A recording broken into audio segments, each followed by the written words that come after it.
actually tell me how bad the audio levels are? I see you all watching.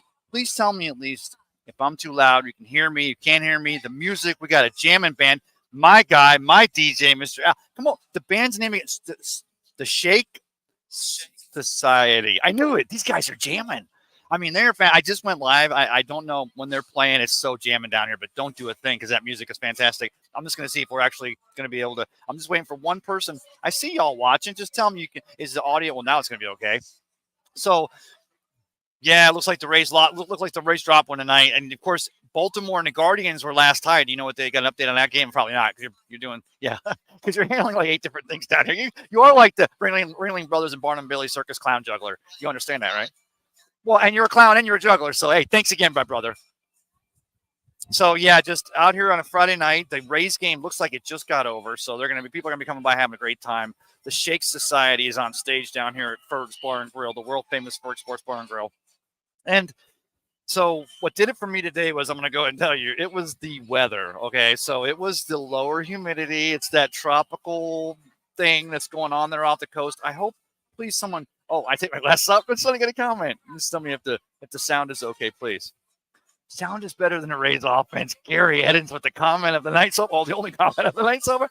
But yeah, because again, like I said, the Guardians and Baltimore were tied at 5-5, and you're thinking, all right, the Rays champ, 1.5 games back, and the thing is, though, I'll give you guys, girls, this, and I appreciate that. Oh, let me put it on screen, Gary, so I can get some more comments. Please tell me what y'all are thinking on Friday night. Is it the Bucks playing the Philadelphia Eagles on Monday night there at Raymond James Stadium on Monday Night Football? Is it the Lightning in camp now, and we're just a couple of weeks away from the start of the preseason, if you will, the hockey getting going, Lightning, and then the Rays still chasing right, nipping at the heels of the Baltimore Orioles. Put that on screen for you, Gary. Oh, can I not do it? Oh, sound is better than Rays offense. I appreciate that, brother. Anyone got any questions? Anything you want to talk to tonight? What I was talking about is that lower humidity. And I'm like, okay, so we announced this week, of course, Stu Sternberg, Mayor Ken Welch, the entire Pinellas County administrators. They had the press conference on Tuesday down over here, just across the street, 100 yards that way at Raymond James. Raymond James. Okay, let me get this. That's every time I screw up, I get a sip of my highlight. But it's Friday night. It's not after 10 o'clock, so I will keep it somewhat clean, but I get to sip the highlight. So just across the street there at Tropicana Field, the Rays in the city of St. Petersburg and Pinellas County, they announced, guess what? Stadium getting done. Now, I'm not going to do a victory lap. Yeah, I'm going to do a victory lap. So I'm going to run because this is my victory lap. Because I get the attendance. I get, you could forget, guys, girls, you forget. I literally, and people of my ilk, my age, I'm old. We've literally been here since there was nothing down here. Moss Brothers closed at 6 p.m. on Saturdays. Stores didn't open on Sundays, Christmas. They couldn't get, but there was nothing down here. And in 1985, when they built the stadium, but in 98, when the Mully gets the team, the city of St. Petersburg says, look, we don't know what's going on. Waterfront property, every place. It's been true for 100 years. Buy property because they're not making any more of it. We'll give you guys half of the development of those 90 acres across the street. Whatever person owns the team and is still in the city of St. Petersburg in 2027.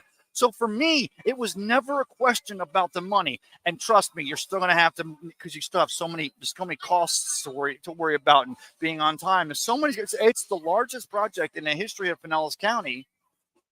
And taking into account Tampa International Airport, probably close to that, but somewhat probably the second largest overall construction project in the history of West Central Florida. That was a big delivery for not a lot. I apologize, but it's a great Friday night down here again. So looks like the Rays did lose tonight just across the street to those dang Toronto Blue Jays. So they had a press conference this week. The thing is that I think from a fan standpoint, the attendance, because we know the numbers, and I'll give y'all now, Fergs tonight, especially pregame, was banging, and it's going to be banging here in a few minutes. You guys are going to see people be walking by, getting crazy. I think I hashtag this. Test of my old man personism is that I hashtagged Wiz Khalifa in the show, and I was like, why would you do that? You're not down here, okay? Let's just say, Houston, we have contact. Wait, is that even right? No, I'm kidding. But talking talking about the stadium. It's kind of loud down here. It's a great Friday night. I'm hoping to get some interviews with some of the Rays fans. The thing is, when you're going live and you don't have a sketch or you don't have a, you're coming down here and you're just like, okay, Rays are at home tonight against the Blue Jays. Got a live band on the stage, the Shake Society down here at Fergs. It's going to be a party. The humidity's lower. That was actually what I was leading to. I apologize. It was that when I saw the weather for the weekend. And I know those of you in our northern states and, Bucks and Rays fans and all, and just fans of Cup of Ray from all around the country, by the way, thank you for your support. Share the show, please. That you all have been getting it already, but we just started, got the first little breath, and it's because of, again, that tropical system that's out there in the Atlantic. It's just pushing, it's just giving it a little bit of nice. I call it the mountain air of Carolina. Of course, we vacation there, and we have my family or my in-laws have a home there in the Rockies, in the Smoky Mountains there, Maggie Valley, in fact. And that's what this thing is kind of churning. So, I've been telling everyone at UPS, I've been telling everybody, because, I have to be the meteorologist. I have no idea why. Imagine me talking. I mean, right? You'd never even think that. But it's not cool yet. It's not there entirely. We're not, in fall. Remember now, it's only the third week of September, but usually because every year down here in Florida, those of you out here that are local and enjoying a great Friday night here, tip one back from me. Every time we're going to have here comes the crowd. So it's going to get crazy. I apologize for this, but I hope the sound is okay. Got some more comments. Thank you guys, because I can only riff for so long. Also, let me know when the band is playing full, is it still good to hear? Oh, Alberto Velez says, slow down. You're doing great. Thank you, Alberto. I appreciate it. Thank you. I do really mean that because I go fast. It keeps freezing. Let me see. Let me go a little further and let me see. Adam Weiler says, whoever wins the AL championship between the Rays and the Orioles will win the World Series. There are only ML teams with favorable records against teams over 500. Wow. Great deep point, Adam. Thanks, Adam Weiler. And so let's break that down, if you don't mind. That's the best comment of the night so far. I'm sorry, Gary. Yours was the first and the best, but now Adam's passed you. Whoever wins the AL championship. And I want to ask you this, Adam. So we've been nipping it behind the Orioles. And I don't know what tonight's game between the Orioles and Guardians will actually end up, the Cleveland Guardians being, but we were 1.5 games today. And because that's one of the things we talked about going into 2023, right? With the pitch clock, with all the changes, the bigger bases, the no shift beyond second base, and all these changes to the, this pure sport of the great American pastime, which is baseball. And one of the things that happened a few years back, but I think we're seeing the effects of it. Of course, all of us who follow baseball are seeing the effects of this, is the wild card system. And it's not just because, remember, there was a day where you had the American League, you had the National League. Whoever won the two leagues, they competed for the World Series. There wasn't any playoffs. There weren't any wild cards. They weren't doing all kinds of stuff like that. So from that standpoint, baseball, people might say, oh, well, it's not like easy. And I don't remember so much a time when it was like that. I mean, I followed baseball and I understood when the Yankees won, American League every year or what have you, or the teams that were, they would go and win it. But the weird thing is, and I hate to say this, but before the Rays in 1998, before we get the team, before it became obvious we were going to get a team, I didn't even know enough about baseball to realize that these teams, you'd have 14 teams or whatever in each league, they would compete, and then the winner in the National would play the winner in the American for the World Series. But nowadays, you can get a team like the Rays or a team like the Orioles, and it's a great point, though, Adam, with the record against 500 teams, but it's a 3-game or 5-game series, and you're like, wow, I mean, as much as baseball, because like with football, you think the cream's always going to rise to the top, which, by the way, let's talk a little football if you guys and girls want to talk on a Friday night and what's going on so far in 2023 with your Buccaneers, which is fantastic, but also with the rest of the league. I like the fact that with the Rays still nipping at the Orioles' heels, it's like, as a Rays fan, I want to see the banner over. I want to see instead of, hey, Pat and Aaron from the Pat and Aaron Show, 5 days a week, locking it down on WDA. We talked about this literally, well, Pat and Aaron talked about it. I just hopped in for a little mention with them about the banner for the wild card, 2022 wild card. I want to see a 2023 AL East championship.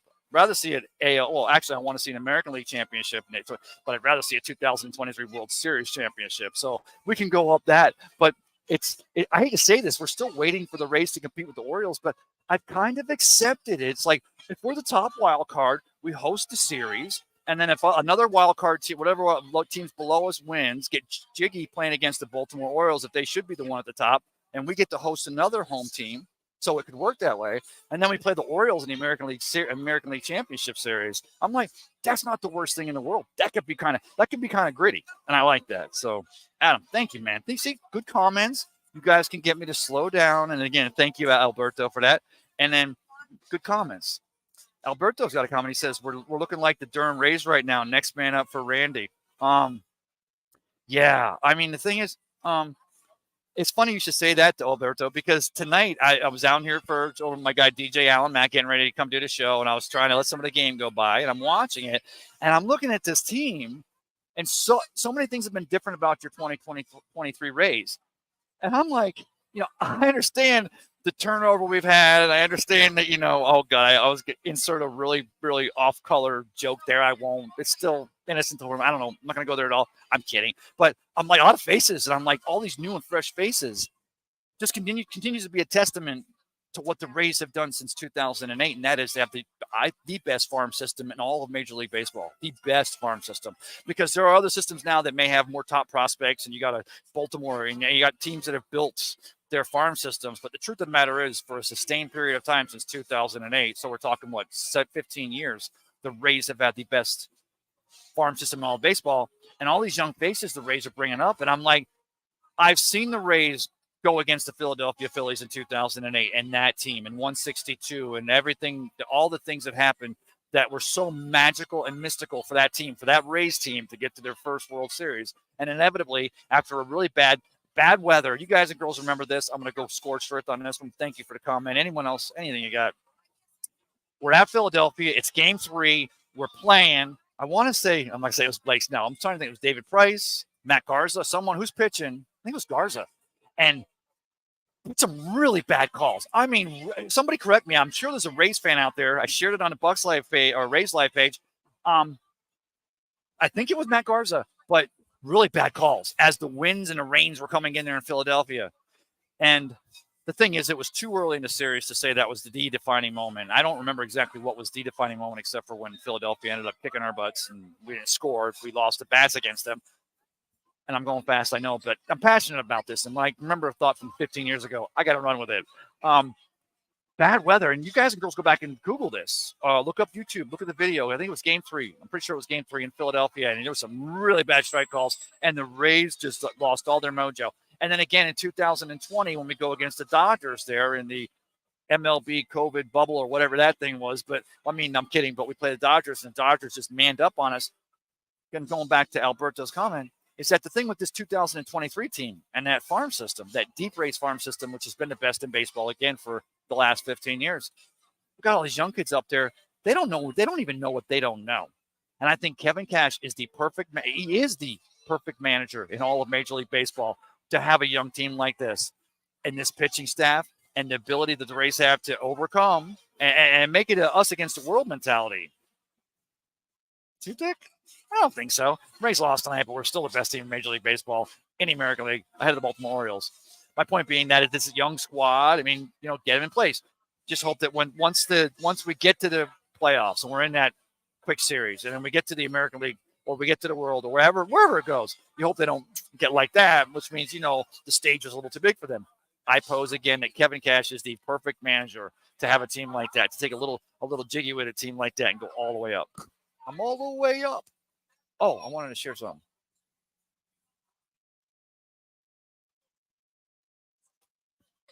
I know y'all ain't paying attention to me. You're paying attention to everyone walking behind. That's why I'm out here. I need your questions, your comments, because you don't want to hear me talk. I'm just here to bring you some of the streets. Oh, there you Wiz Khalifa. I got it. Whew. Adam, it's still early in the NFL season. Did you think the Bucs were going to start 2-0? I think they have a terrific chance of upsetting the Eagles Monday night. I read that so fast because I knew you were going. Adam, I did know they were going to start 2-0. And I've got the cuts from the shows a month and a half. Again, victory lap. Look at me. I'm just doing it. Look, I'm going to hurt myself, pat myself on the back. I'm kidding. But I do have these drops. I have the proof that the Eagles game on Monday night, week 3, would be the difference between the Bucs being 10-7 or 12-5. I almost said 12-6, 12-5. I got the cut from the show. I can go back and I'll cut it out. I've been looking for it. I haven't had a whole lot of time. I've been so busy, like you guys and girls have been, because we're into this year. But I've got the cut that said that the Bucs were at least 10-7 this year. I did say 9-8, and 9-8 would still win the South because this is you see it with the young Bryce Young in Carolina, and you see it with Ritter's all that, and Arthur Smith is taking half of the Saints defensive staff to build that defense in Atlanta, and they got Drake London and Kyle Pitts and all that, but Ritter ain't seen a front seven like this Buccaneers front seven, and when he does, he's going to know what that's all about. But great comment. Yeah, I 100%. I'm not gonna front run it. That's one story. I'm gonna tell you all a story in a minute. I got a great story and a verb. Adam, I really appreciate that. Is that my boy Christopher Cole? Ray, Christopher, good to see you, my man. Share the show, please. Let's get some comments in here tonight. Tim Haynes, hello, Ray. Hello, Tim. Man, thanks for showing up earlier in that little video I had. True story. I'm gonna go ahead and tell you all about this. I'm supposed to have a guest coming in here tonight. We'll see. Ginger, lady I work with in the office there at the city of Pinellas Park, the best family I've had for 34 years, and I wouldn't trade them for the world. Just thank you all very much. Love you, Chief, everybody. She comes, this is no lie, and I just shared all that so you know it's true, because I'm not coming like that if I ain't coming correct. Big thing of fish food. She comes walking into my office, and she's like, Ray, do you have any fish or a pond, or would you want this fish food? And I'm like, I've had ponds. I've had many ponds. I've also had quite a few fish tanks, but no, I do not. And then she starts walking away. Now, mind you, she's walking toward another coworker's office who happens to be a Philadelphia Eagles fan. Oh, bless him. Nobody's perfect.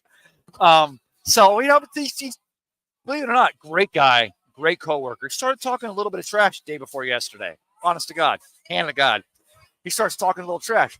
I let it go. I'm bantering with him because, truth is, this is the NFC champion. This is the NFC champion from 2023 season, and still a pretty stacked team. Although I still think the Buccaneers have a secondary to stop an A.J. Brown, and they have the secondary to stop Devontae Smith. But the truth of the matter is, I gave him I said, we'll see. Again, Ginger, sorry, Ginger, I threw you under the car, but she's walking with that fish food away, and as he gets near the other coworker's office, I said, but you know what? You should give it to so-and-so. He can share it with all of his Eagles friends. Because after they come here and the Bucs make them walk the plank on Monday night, they can make friends with all the fish in Tampa Bay. It was at the drop. I literally dropped it like that. But remind you, instead of a loud Fergs down here on a Friday night on 16th Avenue, the world famous Ferg Sports Bar and Grill. I haven't said it so long, I forgot it. Hold on. I can't believe this. You got a thing. It's been my thing. I've had the longest since I've been doing shows down at Ferg's. Peter Blake and our pregame shows and our Buck shows for years. And Harry out here doing our shows. Mr. Harry the Greek, Mr. Harry Berg. Down here at the world famous Ferg Sports Bar and Grill, down here on Central Avenue, just below 16th Street in the Edge District of St. Petersburg. Yes, ladies and gentlemen, that's what you call a lock. That's what I do. Sponsorship here. Share the show, please, everybody. Any more comments? Because I still haven't had one of y'all tell me that while the band is playing, like right now, can you hear me good? I got Andrew Fulber, Ray. You know what? Let me see if I can bring this guy in here. I want to make sure I go to the right format. Andrew, you know what? I know you just did your show. You were doing your show. Bucs Eagles final score, 27-24 Bucs. Defense is going to show out. You know what? Right there on that. No, let me go back. I'm sorry, Tim, but let me go back to Alberto, because at this point right now, I'm going to go ahead and bring this friend of mine to the show. You know him as the most magnificent pontificator and prognosticator and my friend, host of the Over-Under on 12, on any sports, every sports, all your platforms, SportsWeb, 1252, anywhere you can find it. Bring it to the show right now, Mr. Harry the Greek. Harry, how are you, brother? What's up, Ray? We got the good porn music kicking here. How you doing, bro? Oh man, I am good. There's so many. Look at this right here. So many ladies. I'm not gonna get home tonight. It's gonna be crazy. They're all over me, Harry. They're Baker Mayfield. All they want to talk about is Baker Mayfield and these Bucs. How about you? What are you? I want to talk about Baker Mayfield and those Bucs too, Ray. Let me tell you something. I need you to reach into your camera, please, and go reach over my back and pat on me. I said minimum 10 wins this season. I wasn't kidding. Back to you, Ray. You froze up. I don't know why, Ray. Are you still there? Here you go. Hold on. I can bring this. Hey, Ray, guess what? I can actually help you out a little bit. You ready? Watch this. How you doing, Ray? Everything good? Hey, you know what? I'll stand like this. Hey, just Have you been watching me? I've been doing victory laps. I did my victory lap about, oh, look, they're building a stadium. I'm going to go ahead and tell this story. I get credentialed through Sports Talk Florida for the Rays last season, and I went up in the press box, and I'm the new guy. It's literally the first time in my life that I'm press credentialed, and I'm asking everybody. I said, look, I didn't ask him how a stadium gets done here. I asked them to tell me why a stadium should get done here. And every one of them, to a man and a woman, said, no, the stadium has to be in Tampa. It has to be in Lakeland. It has to be in Central Florida. It doesn't get done here. I know there's a lot of stuff that still has to happen for this to be a well-attended type of atmospheric race down here, Harry, but you've been down here long enough to know that getting this done here in Pinellas County, it had significance of value, didn't it? No, it had really good significance of value, and I'm going to explain why. I'm going to quote one Roberto Hernandez. I actually had a conversation with him on the phone not today, it was yesterday, former all-time closer for the Tampa Bay Rays. And I says, hey, man, what do you think of putting a stadium where they're going to put it at? And he goes, that's where they were supposed to put it at in the first place. He says, don't you remember what they did to Comiskey Park in Chicago? I was like, yeah, they built a stadium in the parking lot. And he goes, they're doing it here too. It's not going to cost the taxpayers as much money. He says, and it's going to be a beautiful location. And he says, and I don't want to hear about people who only have to drive 40 minutes to get to a ball game. Anybody been to New York? Anybody been to Chicago? Thank you, Harry. It takes 40 minutes to get 3 blocks. You're complaining to go 40 minutes? These Tampanians, and of course we go back. Harry, you were in Tarpon Springs, my Greek buddy. I was down here in Seminole, but it took us an hour and a half to 2 hours once we hit the Howard Franklin to Frankenstein, which was 2 lanes in each direction, to get over to those Bucks games, and that was on a Sunday. So these Tampanians are complaining about having to travel a little bit. But there's another reason why, Harry. I'll tell you why. You want to know why? Yeah, tell me why, Ray. The Vig. No, because there's the Vig. There's a psychological thing think about it. We're over here, and I'm not trying to rub it out on our Hillsborough. They got an airport. They got the Bucks, the Lightning. They have it. They're our brethren. There was always a big brother, little brother, big sister, stepsister. They've always had scoreboard on us. They didn't want us to have this team. They used to rub it in our face. We got this team. And then when they didn't want to play at the barn over there at the fairgrounds, they brought the Lightning and the Storm over here and set records in both leagues because it was the most well-attended Lightning games, the playoffs against the Phillies or Flyers that year. And then the Storm set Arena League records. But all of a sudden, we don't like, because they don't want to travel towards Paradise, which is our peninsula on a peninsula. And at the end, they got to travel back east, where for us, we can travel east and go over to the metropolitan Hillsborough. But when we're done, where do we go, Harry? We go there. That's just as simple as that. Listen, you want layman's terms? I'm going to go full screen and explain this to everybody. There's nothing you can do about it now. If you're a Tampa Bay Ray fan, support your team. They didn't move to Tampa. They didn't go to Orlando. They didn't go to Derby Lane. They didn't go to Sarasota. They're not in the middle of Tampa Bay. They are dead right where they were at, but right across the street in their parking lot. Go support your team. Be a fan. Stop bitching and just do it. I'm so glad you said that, because I think I came across as crass, and I think I need to explain myself to my Tampanian friends. There is no more hallowed sacred ground than where, you mentioned Comiskey Park, than where once the old Big Sombrero sat, and then we watched Raymond James come right up over the southwestern side as they built that new stadium. It was finished in 1998. There is, I've always thought, if my ashes, when I'm done, when I'm left this earth, whenever that is, my ashes spread across the field. But that is hallowed ground over there, and it always will be, having been a Bucks fan and the biggest Bucks fan in the entire history of the world. But that being said, Harry, you're producing my show. I forgot all I was going to say. Go ahead. I'm producing your show, Ray. I love it. Hey, it's crazy out here. There is so much. I mean, okay, there's a car that keeps riding down the street here. It's like this is some, no more card needed weed dispensaries or something. But there's so much that going on down here. I'm pretty sure I'm like up in smoke right now, and it's only 9:40 on a Friday night. That's a good weekend. Hey, let me tell you something. Anytime you're up in smoke, you get a little contact high, Ray, you're doing really well. But do me a favor. Show me that survey. What are we drinking? A High Life? Is that a High Life? Yes, it is. That is a High Life from Tampa Bay Ray. Oh, Ray, I was muted. No, it's a High Life. Sorry. I keep muting myself so I can hear you talk. But, I grew up going to High Life. The moment I became legally old enough, 18, to gamble, it was going over to the Fronton, just off McDill. It was High Life. And, I mean, it was you pay a $2 or $4 bet on a highlight match. You had 4 teams or 8 teams, and they would play, and it was a competition. You never were going to win much money there, unlike yourself and the ponies and how you do your thing. But for me, it was a way to get out of the hot Florida sun in the summertime and go see some guys with the cestas doing a little chula. A little chula, absolutely. Chula. Ray, I want to talk to you a little bit about some Buccaneer football. I know where you're at. You're coming out of the stadium. You're watching all the people coming out from the Tampa Bay Rays game. But hey, man, I got a question for you. Philadelphia is invading this town. Did you know at the beginning of the week that the Philadelphia Eagles were a 6.5-point favorite here in Tampa? Do you realize that that game is dropped only down to 5? So That the is Eagles are how still a they're still a 5-point favorite. They were a 6.5-point favorite. That is how much money has gone on Tampa Bay.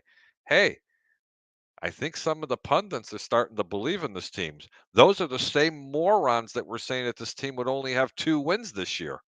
Oh my God, they're in it for Caleb Williams. They're in it, I'm like, you know what? You could have Helen Keller play quarterback for these Buccaneers. No offense, Baker Bacon. But you could have Helen Keller play quarterback for these Buccaneers, and that defense alone was going to score enough to get us at least to 6-11. I mean, that's the stupidest thing. These national pundits, and then Peter King gets off. I was muted. Peter King gets off his I'm old and have dementia bus to say maybe I was wrong about Baker. It might be a feel-good story. No, you saw it coming. I think though, Harry, as much as I'm excited about the Buccaneers being successful so far, we have a long way to go. I am more excited about the Baker Mayfield reclamation project. He's 6 years mature. He won a Heisman. He's one of those rare quarterbacks in college at Oklahoma under Lincoln Riley. Relied on his legs, but more on his gumption and his toughness. But actually had pretty much a rubber band man arm. And now the guy's got a shot in this league. So I am excited about that for this season. I'm sorry I took you way off your track. No, you didn't. Actually, I kind of feel the same way about them. I mean, there are so many teams that are not doing well right now, like the Chicago Bears, the Cincinnati Bengals. There's a couple of other teams that are 0-2 that shouldn't be 0-2. But now you have the teams like the Tampa Bay Buccaneers that are a little bit better than expected. And everybody thinks, honestly, that Tampa Bay is going to fold over to this Philadelphia Eagle team. Look, I don't normally like to give teasers, and I am going to have a show on Sunday morning with you and Peter Blake. We're going to do a pregame show, not for the Bucks, but for the National Football League, and that's where the over/under is going to give out all your picks. But I'm telling you now, if this game, if the trends continue to do what they're doing, you're not going to get as many points. That's how much money's going on this Bucks game. I'm giving you the pick early, and I'm going to give it to you now. They're winning the game outright. Do not even take the Bucks. Do not even take the Bucks and the points. This is my third best game of the week. JP Peterson thought I was smoking something out of a rocks glass when I told him that on his show yesterday. Now wait a minute, now Harry. That's the same JP Peterson. Although he's got love, he's locking it down. Our JP Peterson guy. But that's the same guy that said, well, USF Bulls, they'll be lucky to cover the 103-point spread against Alabama. It would be great for recruiting. Not going to happen. So JP in the last week alone, not having the best of times, but he'll probably get it back on track. But you're right. I like what you're saying. No, I'm just telling you. And Tampa, and the reason why I'm going to tell you this is this. Tampa's going to have very, very good success passing the ball on a vaunted defense, especially they can put as much pressure with the front four like the Philadelphia Eagles do. But let me be very clear when I tell you this. Philadelphia is 27th in the league at covering the pass. Okay? Their corners are not they're not playing as well as they used to. Ray, I'm taking over your show for a second. We're going to continue this conversation. We've got to bring the man, the myth, the legend back into this. And it's Mr. Peter Blake. Wait, he's a legend? Of course he is. Peter, how are you tonight, sir? What's going on, buddy? We got some breaking news here. According to Kevin Cash of the Tampa Bay Rays, Brandon Lau will be out 4 to 6 weeks. Cash has said it is a fracture in the area of the kneecap. It also says it is a right patella fracture for Brandon Lau. So once again, this Rays team not able to catch a break. This year, Randy Arozarena going out with quad stiffness. And then also it looked like at the end of the game, gentlemen, that Jason Adam re-aggravated an oblique strain, we'll keep you updated here on the evolution of Sports Talk Television. But Hey, Pete, for the most disappointing part about that, of course, was Cam Marino comes up tonight.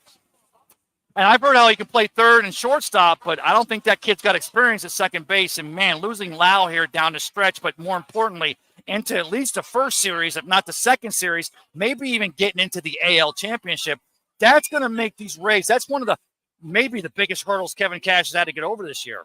Peter, what are they going? Who's actually going to take his place right now? I understand it's a next man up to mentality, but let's be real. You can't have next man up, 13 or 14 times and have any kind of success going into the playoffs. I knew this was your biggest concern when you and I were actually talking about this in the beginning part of the year, particularly around when everybody was high as a kite when they're saying, "Wow, this team won 30 ball games already, and look how fast they did it." And you actually were telling people, "Hey, this is great. Pump your brakes. It's a long season." Sure. Who's the next man up here, and how do you feel about that going down the stretch? I mean, I don't know how to feel about it because you're getting hurt with your bullpen with Adam going out tonight. Again, that's a big piece. The bullpen wasn't great. Tyler Glasnow was okay, but he wasn't good. That's 2 consecutive starts now where he doesn't necessarily have his best stuff. And then you lose Brandon Lau, who, look, he's a power bat in this lineup. He's shown that he can hit 30 or 40 home runs. That's the reason why he's in there. So there's a lot of pressure now that falls on this lineup. You hope that Randy Arozarena is okay, but he's day-to-day according to Kevin Cash. It falls on the younger guys. It falls on a Curtis Mead, who hit his first home run tonight, but, a golden opportunity for the Rays with bases loaded rolls out there, so he's not able to get it done and pick up this pitching staff. So it's going to be Basabe, it's going to be Mead, and, of course, it's going to be the new kid in town, Junior Camarino. Well, I've been told from my sources that Randy Arozarena, this is for precautionary reasons, he's going to be ready. Yeah. Okay. They are really trying to make sure he's going to be okay. That's just from my personal sources that have already explained this to me. Hey guys, listen, you're watching a Cup of Ray right here on the Sports Web with Peter Blake and Tampa Bay. Hey, where am I? Where am I? You're sitting right there, and Ray's you guys actually missed it. telling A naked lady ran by here. I know they didn't, but that's okay. Don't forget to hit the like button and go ahead and share the show. But then again, hey Peter, you want me to get I'll get a Montreal. I'll get a Blue Jay. Toronto Blue Jay fan on here. You want to interview a Blue Jay fan? You guys, either one of you guys? No, I'm gonna get off because I had another question for you though, Pete. Yeah, you mean you're gonna exit the show? Let's rephrase that. You're not leaving me that easy, okay? Okay. But the question that I had was with Brandon Lau being out, and you are gonna lose that big power bat that they have. My question is this, bro. Are they looking for a player that's going to be a big home run hitter, do you think? Or do you think we want a punch and Judy hitter who's going to play really good defensively? I mean, I think right now you got what you got. You got the lineup. You got Harold Ramirez. You got guys like Randy Arozarena. Rayleigh's going to be out for a little bit. So you're going to be, getting guys down for the minor leagues. And some of these prospects are not necessarily the best power hitters. Maybe that's good for this lineup. So Peter, before you get here, can I ask you a question? To answer the question, Ray, before you interrupt me, the guys that they have right now are going to be the guys they go with, including and of course with the prospects. So we'll see how it all works out. But right now, disappointing news if you're a Rays fan, especially with all the injuries, not only to the pitching staff, but now to key position players, and Brandon Lau being the biggest news of the night, according to Kevin Cash. It is a kneecap fracture of the patella. 4 to 6 weeks, he'll be out. So you know what though? That almost rings like, Glasnow's got a little arm stiffness, and it ends up being a Tommy John 22-month. I mean, I'm just saying, you talk about a kneecap displacement. I mean, Brandon Lau, I didn't say a kneecap displacement. I said a right patella fracture. It's totally different, buddy. Well, what's a patella? It's a tendon, right? No, the patella. Yeah, the patella is just right. If I'm not mistaken, isn't that the tendon that goes over the kneecap? I believe it. I am way too high and drunk to get into a medical conversation tonight. My question for you, Peter, though, but this Rays team, guys, can we not admit what we've seen the Rays do in 2023? Kevin Cash let the kids play. They still brought the usual strong pitching staff, but they've been bringing guys up and not even worrying about options. Of course, you saw some of it was because of what happened with our normal shortstop, and of course now with Brandon Lau. I would pose that this Rays team in 2023, it's going to be the infusion of youth that don't know what they don't know, that are going to give the Rays a chance to get over the top against an established Dodgers or against maybe a Baltimore team or whoever else the Rays will see in the postseason? Yeah, I mean, it's going to come down to the new guys. That's exactly right. It's going to come down to guys stepping up. And again, Savali hasn't pitched well lately. Glasnow, I don't think necessarily has had his best game. You go back to last Saturday. If you're thinking you need a guy that's your ace to come on the mound and win you a big game, he wasn't it. And he wasn't bad tonight. He just got to that sixth inning where, the Blue Jays score 4 runs because he's not able to get out. He's got control issues. It seems like he's fighting himself. And of course, he gives up a tying single there to Bo Bichette, and then walks. He has the bases loaded, and gives up a walk there where it's 2-1, and the Blue Jays never look back. So I don't know what to tell you right now, but these are key games that you're going to have to win, and it certainly looks like, last check, the Orioles tied up the game against the Guardians. They're having all their trouble right now. They're losing right now, 7-6 right now in the bottom of the 8th. The Orioles are struggling against Cleveland. And it seems like right now both of these teams could be having their problems, especially the Orioles with their bullpen, losing their closer. Their bullpen may be maxed out. They're a young team, so who knows? But it's disappointing to say the least with all the injuries. With all that being said, the Rays still have 94 wins this year. So amazing team. Kevin Cash has kept them. 94 wins. We take that for only 94. And you're like, but also, Pete, let's be honest. If Baltimore loses tonight, and the Rays, of course, lost to Toronto tonight, but doesn't this, the way the Rays are nipping at the Baltimore Orioles' heels over the last week and a half, doesn't it kind of remind you a little bit of the old structure of baseball with back when it used to be just one team won the AL, one team won the NL, and they got it on the World Series? It feels like a true pennant race, and it's a good thing for baseball. Well, it's definitely a good thing for baseball, but I think, with the Rays start and with all their players going out, I mean, it's an amazing story for them, and it's also an amazing story for Major League Baseball to have the Baltimore Orioles with all their young players and what they're doing right now. What a great story that is, Pete, isn't it? Yeah, absolutely. It is a great story, and they may be ready for the moment. They may be too young for the moment. It may not be one of these teams, but how crazy is it to think, gentlemen, that in the AL East you have 2 of the best teams possibly in Major League Baseball, and one of these teams is going to be a wild card, and they're going to meet up in the second round. Just crazy stuff going on this year in the American League with the new rules and everything else.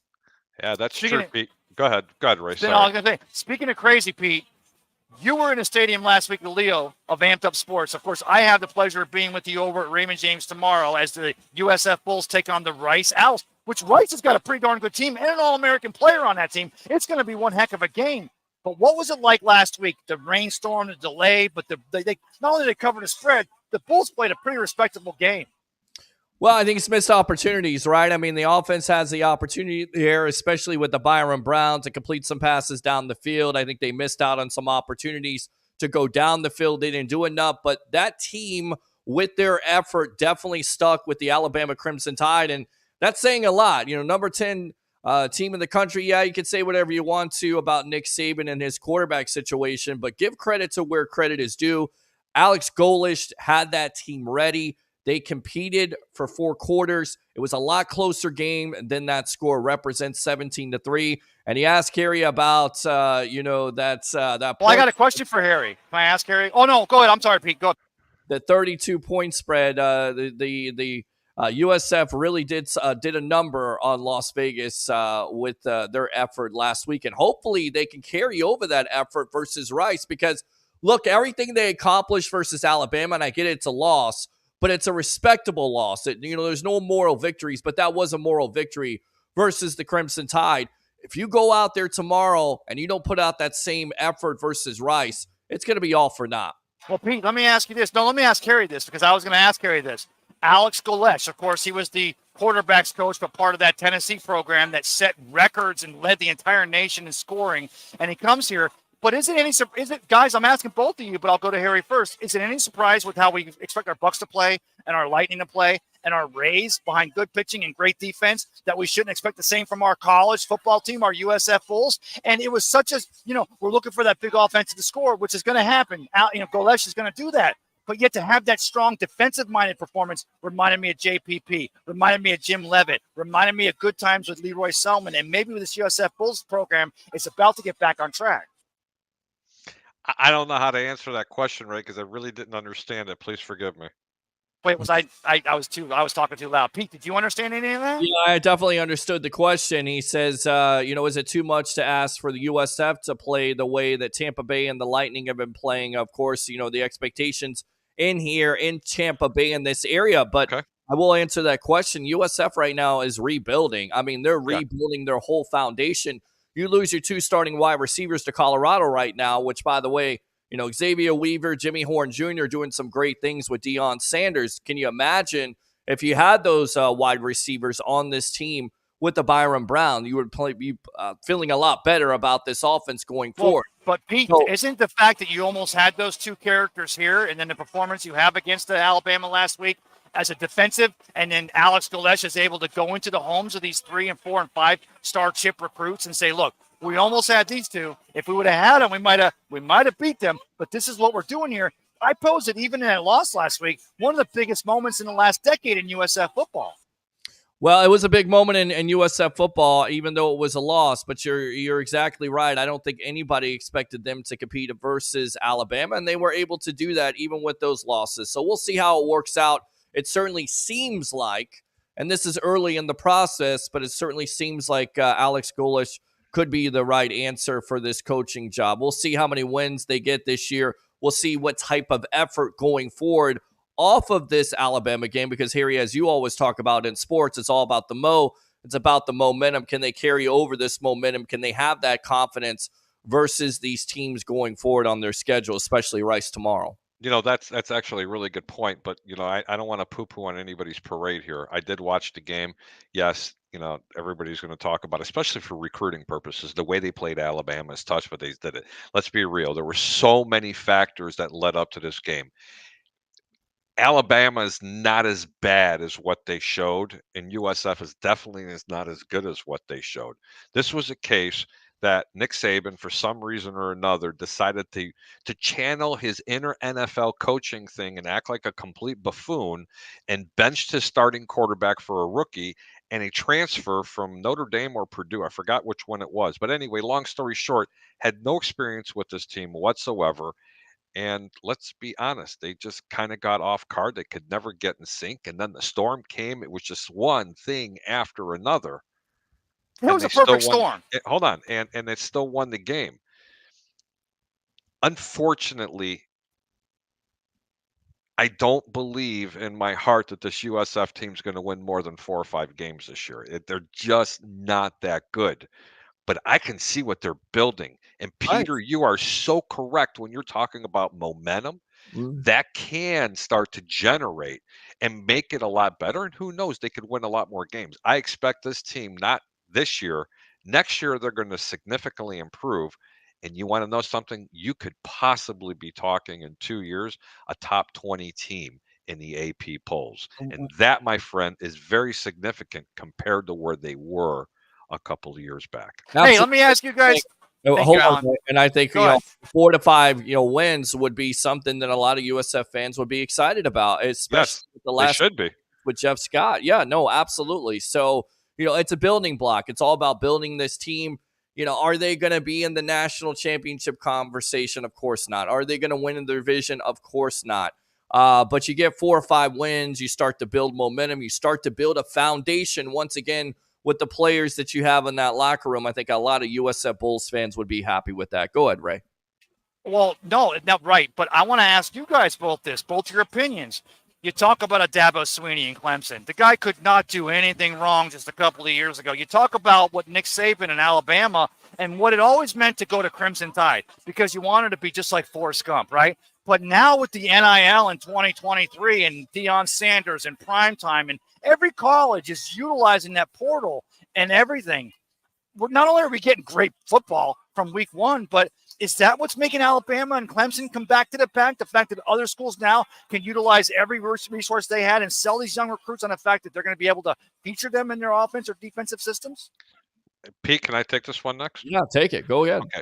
Okay. Referring to Clemson, I actually said, on the JP Peterson show with his co-host, Mr. Peter Blake, and we were talking, and we were talking about, hey, how is Florida going to do in Utah, and how is FSU going to do against LSU, and everybody's worried about Clemson, and I said, hey, pump your brakes here. Clemson is not the team that people think. They are going to have an off year. It's just going to be like Alabama. But you're correct. They have these young players. Next year, they're going to be okay this year. Next year, they're going to be powerhouses again, or it might even take them 2 years. They're just going to have a down year.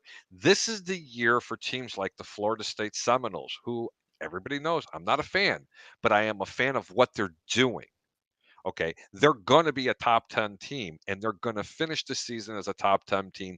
If not, okay, if not make the playoffs this year, they just have to continue to run. But as far as the Clemsons and the Alabamas, they're not done, but they're not powerhouses. They're going to go to bowl games, but not championship bowl games, and they're not going to make the playoffs this year. I'm sorry if I'm upsetting you, but that's the reality of what's happening.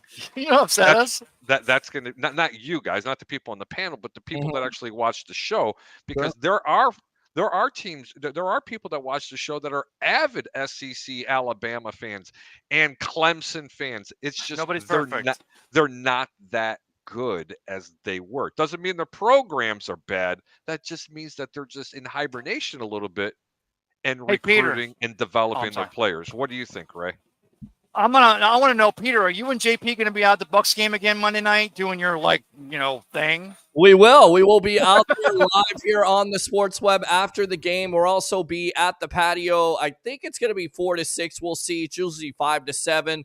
Of course, the game starts early start, gentlemen, at 7:15. Of course, Peter, to the I have a Rays fan here. She wants to talk with you. Peter Blake from the Sports Web. Come on in here. Who am I talking to right now? Hey, how you doing? I'm Peter Blake. Hi, Peter from Sports Web. How are you doing? I'm doing great. How are you doing? How long you been a Rays fan for? My entire life. There's a camera right there. Okay, so I've been a Rays fan my entire life. This is my friend Corey. We have been going to Rays games together for about 7 years now. And this is actually our first game where they've lost while I was there. So, Oh, no. You see, you got... Let us meet him. But you're not allowed to go back to the Rays game now. They finally lost. You're bad luck. I mean, I don't know. I know. So now, that's gone now. So yeah, we got to figure that out. I gotta pray to some kind of obsolete god. But we're gonna make it to the playoffs. We're going to the playoffs, so that's amazing, and we love it. And yeah. Oh my God, my shirt is. Here, let's get a close up. There we go. There's the close up.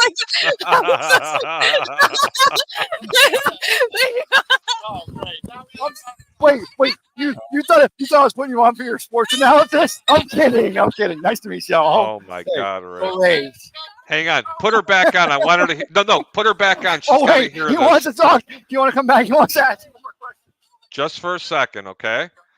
Tell her. I'm back. Now listen, we got something for you, okay? Because any guest that comes onto the Sports Web, especially with Tampa Bay Ray, you have to hear the music and do a little dance. Oh, jeez, no.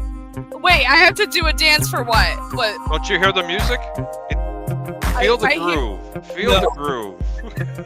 Oh, I hear it. I feel the groove. You're feeling that groove, aren't you? Hey, it's really, so I'm not a stripper, so but thank you. It's very flattering. That's okay. Say go Rays. Go Rays, baby. Go you guys. You guys are hot as shit.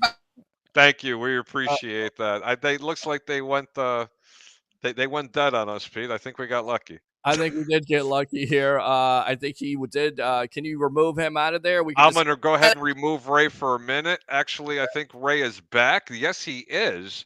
Okay. Ray, that's what you get down here. That's what you get when you build a new stadium here in St. Petersburg to keep baseball in Tampa Bay. That's what you get. Hey, just out of curiosity, guys, we have a few comments. You want to go ahead and read a couple, Ray, or no? No, I mean, if you guys... I don't want to keep you, but I love you guys. So I can hang out with you all night. But if y'all can read some comments, I'll keep my glasses off and we'll just make small comments. Peter, go ahead and read them. I'll put them up. Yeah, what up, Ray? Says sitting. Christian with the crying smiley face there. Yeah, emoji. The Bucks are going to shock the world Monday night. I mean, I think there's a lot of people out there, but if you watch these shows, especially the J.P. Peterson show, which we get seen and heard here Monday through Friday from 10 a.m. to 12 noon, or yesterday at the patio. Peter, can I ask you a question real quick on that? Do we have any other local sports coverage here in Tampa Bay between 10 and 12? You don't. I'm asking you because why would you be anywhere else? You guys are locking it down. You guys had the sideline guy, TJ Reeves, the other day. You guys carried the press conference live. You were narrating it. You were talking about it. I want to tell you how much I appreciate you guys because we need that. This is one of the biggest markets in sports. Tampa Bay is not to be sillied with. And why not be tuning into the J.P. Peterson show? Brother, go ahead. Yeah, no, absolutely, which can be seen and heard from, again, Monday through Friday from 10 to 12 a.m. and at the patio. But my point was that Harry actually said, bet the Bucks on the money line for them to win straight out. So I don't think it's necessarily a shock to him. And a lot of people looking at this and saying, you know what, Philadelphia is a top-class team. But right now it certainly seems like they could be having some offensive problems, especially with Jalen Hurts and A.J. Brown. That's not to say they're not semi-talented. I think the matchup you look at on Monday night, which, by the way, tune in to the postgame show live from Raymond James Stadium. Yours truly, along with J.P. Peterson. Maybe we'll have Shameless Harry. plug. Shameless plug. Absolutely. Produce this show. The secondary there, Mike Evans, Chris Godwin, and Baker Mayfield, who has played very well. So if you get that matchup there with that banged-up secondary, I don't necessarily think it's all a shock of the world. But again, of course, the Bucks being on national television, Rondé Barber night being honored at halftime. We'll see, boys, if the Bucks can go 3-0. I think Harry, it's a good opportunity to do that. I'm sorry. I can't raise my hand because it's so loud out here. I apologize, Peter, for stepping on you. You're breaking these games down from a gambler's perspective, so you take your heart out of it. You see the problem that Jalen and A.J. Brown are having, and your first thought as a football fan or a Bucks fan is, we're going to shut A.J. down and we're going to make him blow up. Are you seeing, when you're breaking this game down, this Bucks-Eagles game on Monday night, are you seeing the Bucks should go after A.J. Brown, or should this defense work on shutting other avenues of that Philadelphia offense down? Well, what I was talking about on the J.P. Peterson show, and I've also talked about it with Peter Blake, the reason why I'm picking the Buccaneers in this game is because they made a lot of crucial errors against the Chicago Bear game. And when they were playing, and when Chicago was playing Tampa, and again, this is going to sound really ridiculous when I'm saying this, if Justin Fields was playing at 50% capacity, the Bears would have won this game. Before I get the boo birds out there, let me explain. And even Peter acknowledged this. Mm-hmm. On 7 drives, there were 6 plays that could have been resulted in a touchdown that Justin Fields did not see a wide open receiver. As a matter of fact, there wasn't a linebacker or a corner within 20 yards. Well, Harry, isn't that the reason why Chicago's... Hold on. Okay. Let me finish, Ray. Just give me a minute. Tampa's defensive coordinator, especially with Todd Bowles as a head coach, acknowledges this. They will not make those same mistakes twice. Philadelphia is going to have a very difficult time throwing the ball downfield on these Tampa DBs. They will not see those same looks that Justin Fields was getting, but Fields was just not playing very well.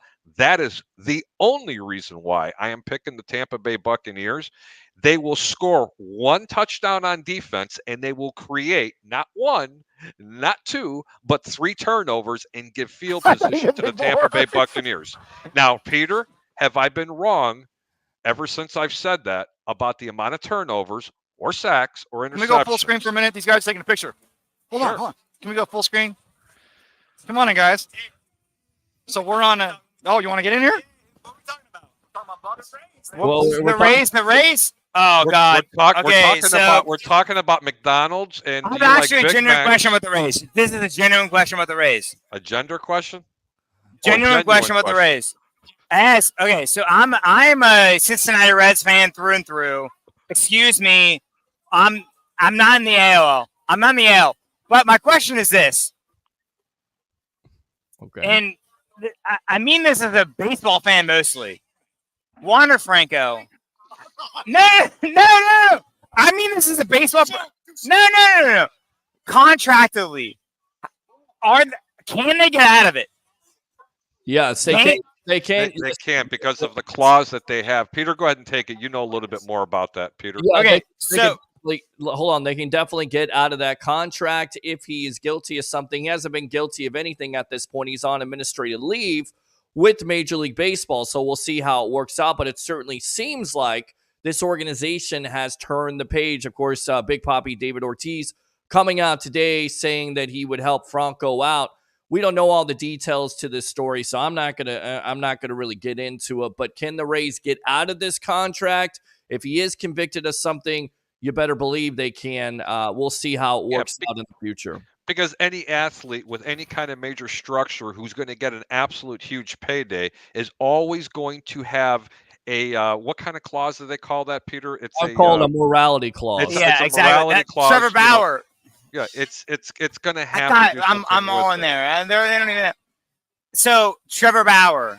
Right, and we got to know. He got out of it, correct? The Dodgers got out of the Trevor Bauer contract. Yes, they did get out of that contract. And is this the same thing that's going to happen with Wander Franco? Can they get out of it?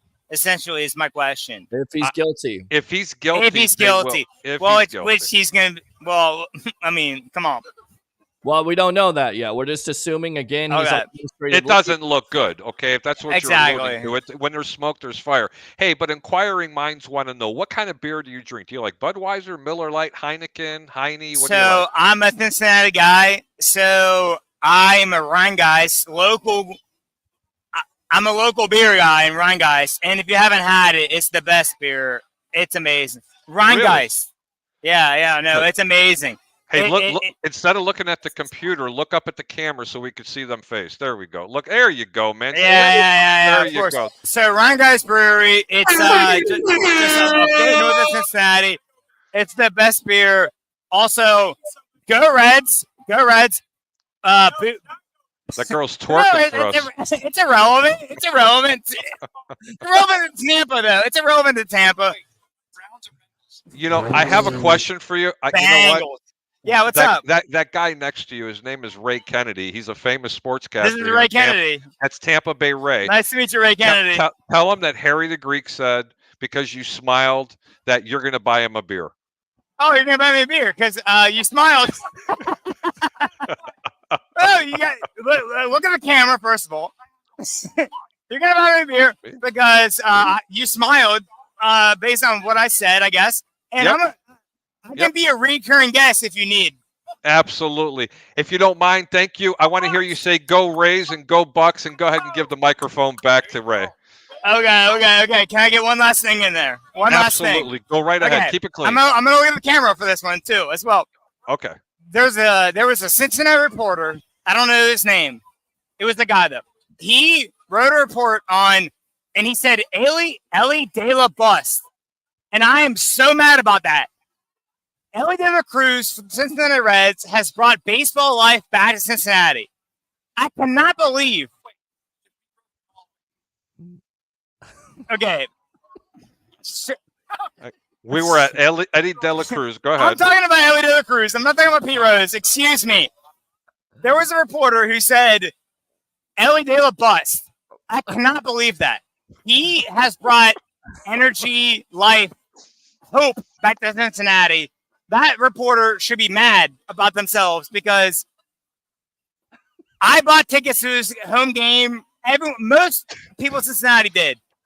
Ellie De La Cruz, I know he's batting 200. He's electric. We love him. We're going to get the Trey Turner chance back this week. We love him. Hang on. Don't give it back to him yet. Hold on. I'm asking for Ray. Hey. You got to give it back to him. I had one last question. I can't. These guys got to go, brothers. One last question, Ray. Harry the Greek got you. Tell me Harry the Greek bought it for you. Hey, brothers, I care. Hey, you know, I felt bad because there was a girl that came over to him and she said, if you don't get off that show with those idiots, you're not getting it tonight. And I'm feeling bad for my guy. I'm a wingman. That's what I do. I'm out trying to help my guys. Ray, we're feeding the ducks. You're laughing. We're feeding the ducks, Ray. Yeah, it's like I don't understand this, Ray. Why didn't you buy that guy a beer? I don't got any money, Harry. You know I'm broke as hell. Oh, Ray, we can't take any phone calls because the phone is dead right now. No, we're not taking phone calls. Let's read comments. We're going to read more comments. Okay. All righty. Give me just 1 second. ESPN's going to lose their mind. That's from Tim Hayes. Peter, go ahead and read them, please. They're going to lose their mind, says Tim. Andrew Fulbert, the big board. Oh, you're good. We can hear you. I guess they couldn't hear you before, Ray. Yes, you guys are way out. Okay, go ahead. Keep on putting them up there. Cubs are barely staying in the wild card position, says Christopher Cole. Thank you, Jesus. That classic music, says Andrew Fulbert. All right, good stuff. Harry, help me, bro, says Christian. Give Bears fans some hope. WTF. It's been a You want hope? For the Here, Bears. let me give you some hope, Bear fans. Pray. And as everybody thinks I'm a Bear fan. Good luck with this. You ready for this, ladies and gentlemen? You got the first and second pick in next year's draft. You're good. You know what? That would be a dream come true, but it ain't going to happen. Tune in Sunday morning, 10 a.m. Eastern, right here live on the Sports Web, and you are going to get the rest of the picks, and we are going to dedicate at least 20 minutes, Christian, on what the Chicago Bears shortcomings are, what happened with the defensive coordinator, Peter's inside scoop on whether or not they really did raid the office, which is BS. They didn't. It's totally untrue, but it does make for good television, doesn't it, Peter?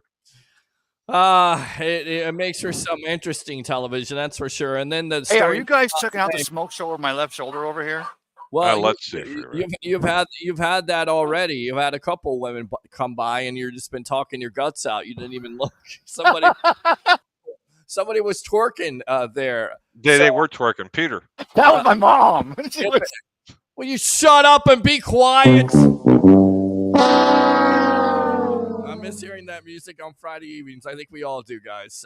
We'll get back there. There's some more people walking by there, Ray. Read it, Pete. Read them. I did miss hearing that music on Friday evenings. Yes, he did. Sarasota. Amen. So the peeps who have in Tampa. It's the new location. The new location. Okay. Stop repeating. No, first of all, hey, let's be honest. Okay, I'm going to ask you, Peter, on that comment. Yeah, I know, right? That's what she said. He said. That's what they said. If it wasn't for Steinbrenner and Legends Field, if it wasn't for the fact that Tampa kind of and don't forget what George Steinbrenner meant to Tampa back in the day. But if it wasn't for all that, wouldn't the Rays Stadium already have been locked, sealed, and delivered to that area over there? You guys think is the only thing that kept the Rays from looking at that area right next to Raymond James, which we've seen so many other cities throughout the entire United States that have 2 professional or 3 professional teams. It makes sense to have them all close together. Why would they want to follow the blueprint on what they did in Philadelphia? Their fans suck. Why in the world would you want to do the same thing in Philadelphia? Well, you've got Philadelphia Eagles play here and the Phillies play here. I mean, like right across the street. It's like right across the highway. Right. I mean, I can answer the question. If Tampa were truly in this derby, if you will, this stadium derby, they would have put up the money already. Of course, Stu always had the redevelopment money. So that's the reason why the area of St. Pete had the chance. And I've kind of bought into it. I've kind of warmed up to it, whether I'm biased or not, because I'm an admin of I Love St. Pete, which, by the way, you can see there in the left-handed corner. I love my people there, love my peeps. And attendance is up this year because ownership is finally kind of given a crap about this fan base, and they endeared themselves, and that they can do that. And you get a new stadium. I say you get that new stadium. You get the city of Pinellas County paying $600 million. Stu is paying $700, so he's finally come halfway. We talked about that. Now you have. By the way, Pete, I want to go ahead and throw you under the bus, but not really. Compliment you because back when I gave you JP love because you guys were live on Tuesday when that announcement and that show, and I was waiting because I wanted to hear it in your voice. I understand how far you go back. I understood it, what it meant between you and your dad and this Rays team and the significance and the historical roots you had in here. And I want to tell you, you represented well because you stuck true to yourself. And that is, you still put Stu on record as far as not keeping our stars over the years, but you also gave them kudos for what they've done in 2023, and we hope that continues forward.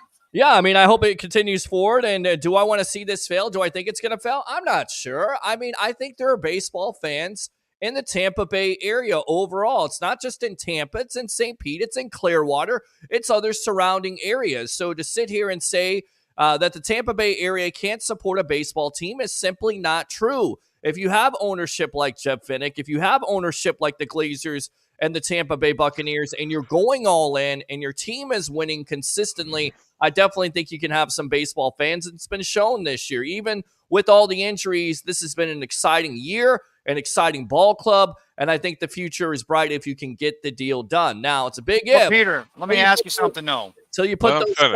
Until you put those shovels into the ground, I'm like in Missouri here. You got to show me. I'm from the show me state. Show me that. Well, see, there's the JP Peterson side of your show coming through, and I get what you're saying. No, you're right, because I talked to Al DJ McTavish tonight, and I said, wait I'm not even waiting until the ground is broken until I see the first pillars laid over there, as they talk about putting a stadium that's going to sink into the earth.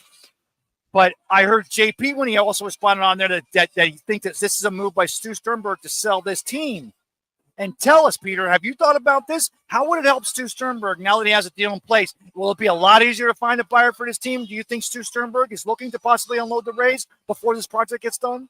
I mean, I don't think you're not willing to unload the Rays right now until they're at the highest value. And if they are the highest value right now with the new stadium, if they get this new stadium done, yes. So is it a possibility that he unloads this team to new ownership that's willing to take the time to once again endear themselves to the Tampa Bay sports fan, Tampa Bay baseball fan? Absolutely. I think it would be exciting to see new ownership here, and hopefully they would do more than what this current ownership has done when it comes to, once again, giving back to the fans and giving them a reason to come out there. Because you see during the weekends, the Rays don't have any problem with selling out. They don't have any problem with drawing fans. The problem is during the week those Tuesday, Wednesday games, they can't sell anything. Well, Pete, I want to tell you, Harry, I'll tell you this too right now. You guys, we saw this Rays game tonight on Bally's. We saw, and you're thinking to yourself, okay, and I'm trying to parse this out because the Buccaneers are the best team in the National Football League, and it's no freaking surprise to me whatsoever. And it's football season, and we've been a football town a little longer than we've been a baseball town, but I saw the attendance tonight over there. That wasn't becoming of a team that's competing for the American League East. So I think that there's still a long ways to go, Pete, and that's why I love the fact that you still get on that soapbox, because Stu Sternberg, you can get half the development, you can build a big stadium, you can try to be St. Pete's version of Jeff Binnick, but unless you're continuing to make strides to get into this community and to be out here offering deals, you're not going to fill that stadium regularly. Listen, I want to say one thing, gentlemen. If they're not filling this stadium and they're a 90-plus win team this year, they're not doing it next year. This team is worth more now because they're headed to the playoffs. If they continue on the path that they're going to do, and they're going to have the stadium, I hope he sells the team personally. And again, my opinions do not reflect the opinions of the Sports Web, Tampa Bay Ray, or Peter Blake. They reflect Harry the Greek. That's it. The guy's a complete buffoon who's only worried about his own pocket. You getting your deal done, Stu. Either shit or get off the pot. It's after 10 o'clock, and that's exactly what I'm going to say. Well, shit, it's after 10 o'clock? Let all the nonsense go by the wayside. Let's let this team be who they're going to be. You got a really good baseball club. Shame on you for not doing other things at the trade deadline, because there's going to be injuries that are all right, back to the comments. This is the year that this team could actually have done something. Peter, I know you got a lot to say, but I think I kind of said it for you. Yeah. But again, you got your stadium, and I'm glad that's exactly where you're building it. But for God's sakes, please sell the team. You want to do the rest of the comments? Go ahead, Pete. I mean, for me, it comes down to, Stu got the best deal for himself. That's what it's always been. It's always been about the bottom line. Did you just say Stu got? Did you say Stu got? No, Stu got the best deal. That's Stu got. Stu got the best deal for himself. That's always been, the whole point of emphasis for this ownership is him getting the best deal for himself. There's still a lawsuit out there, so we'll see how that all plays out. And I think attendance can go up. They have drawn more fans this year with this team. That's because they were the best team in baseball for almost half the season. It's also because ownership, and they finally lowered the ticket prices. They finally they did. They opened up that whole outfield walkway, Pete. They finally marketed to their fans out there, their hardcore fans, and they like that. And, with everybody saying Stu, fans don't forget, okay? There are some diehard baseball fans here. There are some diehard sports fans that are purists in nature, And when you continue to say every year, year after year, we can't sustain, we're going to move the team, we need a new stadium, you don't say that to blue-collar people that are barely making rent. Rent right now, gentlemen, is $1,800 to $2,000 or more in the For 2-bedroom area. Right. For a two-bedroom. For 2 bedrooms. And Pete, I'm going to take over on one thing. You're right. They did lower the ticket prices, and that was one of the most genius things that he could possibly do to put more more people in the stands. But you want to know where he's getting his money back and his revenues? Are you ready? They raised their concessions on the average of 32%. People don't know about that. So what, are you supposed to go to the game and not drink a beer or get a hot dog or get a bag of peanuts? Yeah, Wait, you guys want to know the worst part? You want to know the worst part? You know what the thing is, Ray? They could give the tickets away, fill up the stadium, and all they got to do is raise up the concessions. Well, here's the worst and they're part. still making money. I mean, guys, here's the worst part. I think the whole part about this is to keep in mind, whether it's in Tampa, St. Pete, Sarasota, Orlando, Port Richey, Newport Richey, Dade City, Wesley Chapel, or Citrus County, it is going to be in the Tampa Bay area. That's what we're all focused on at the end of it. And I feel like, there was never any inclination that they were going to go to Montreal, that whole, half-ass plan was ever going to work. It was never going there, Pete. Guys, let me finish. Let me say this, though. How many times have you guys seen the third deck, the upper deck, open this season? I haven't. You haven't seen it open this season. You haven't, right? You want to know what it would take to open that third deck? A playoff team. Well, and you're probably going to see it, but it would take against the Yankees. Can I be up right in front with you? No. It would take it against the Yankees to open up the upper deck because they're going to open it for the postseason. Team. But all season they didn't open it, and the reason why is because think about it: you open that third deck. As an organization, you got to employ another 150 employees. You got to have everyone working in concessions. You got to have security. You got to have the people working at doors. You got to have those fan services. So it's another investment. So one of the things I couldn't figure out this year, I know I like the way they kept us low. They kept us all in Randy land. It was nice. It was great. It really is. I say that not tongue in cheek. But I look at that third deck, and now I look as we go into the postseason, and I want to see, okay, Stu Sternberg, as you continue to profess you're living here in St. Pete. We got your new stadium. All that's good. It was done in 85 when Rick Dodge and the rest of the city council made that lease in 98 that said whoever owns the team gets half of that development. But I want to see what Stu's want. Put your hand in your pocket, open that third deck, and you let everybody in. I don't care if tickets are $5 a piece. You let the Tampa Bay residents get in there and represent Tampa Bay. That's all I'm saying. Well, that's a really good idea in fantasy land, but they're not playing the Yankees. They still don't want to support the team, Ray. That's the problem. And I don't get it. I don't get it. I don't. Here's the thing. I do get it. I understand it because I understand what has happened the last 10 to 15 years.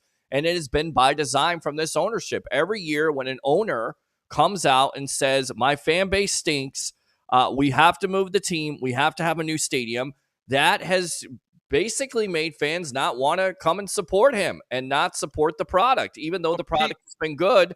But you can't, it's like going to a steakhouse. You go to Outback Steakhouse, right? Or you go to Blake's Steakhouse and it's well done, right? And you could put a fork in that steak if I talk against my fans. If my fans don't want well done steaks, I'm going to do everything to accommodate them. It doesn't make any sense to not accommodate those fans. And that's exactly what has been going on the last 10 to 15 years with this ownership. So when people badmouth the fans of the Tampa Bay area saying they should support them, why? I could just stay in the cool comforts of my home, save money on gas, save money for my rent, and not support an ass clown. And the real money's in... Not support an ass clown like Stu Sternberg, who talks down on his fan base. I'm glad that they got a new stadium in St. Pete. I'm absolutely thrilled about that. He's selling the team, Pete. But and he does. He's selling the team. But I have this one. I have this one real. Just it's a simple. It's a simple yes. It's a simple yes or no answer. I'm going to ask you 2 questions. Sure. Does the fan base increase if they're in Tampa? Yes or no? I think it may, yeah.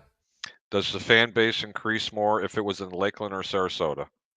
I don't think in Lakeland, Sarasota, it's going to increase. But I can say Orlando. Here's your answer, and this is my answer. It stays the same. The first year, it would increase because it's the new shiny toy. Oh, let's go see the new shiny toy. Just like the new stadium's going to bring in new fans because it's the new shiny toy.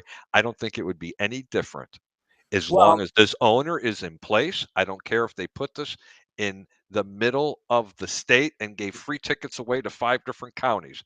It's not going to increase because, as you said, you didn't even allude to it, and he no. has done it. He insults this fan base. Yep. And let me tell you something. People are not ignorant.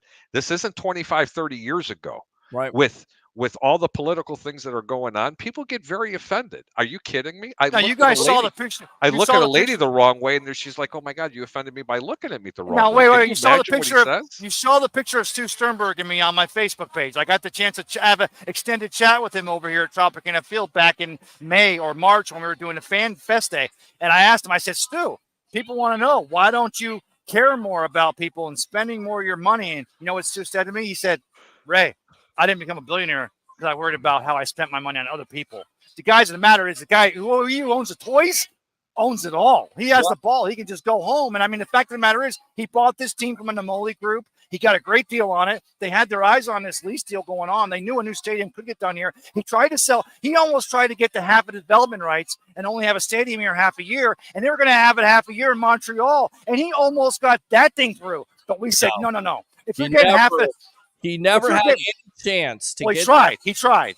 No, what Major League Baseball tried is an old tactic from the 80s. If you remember, guys, the Chicago White Sox were nearly down here. They were coming to Florida. And what did they do? They used that threat to Chicago, to lawmakers, to get the deal done. They got that done. Do you know who else did that?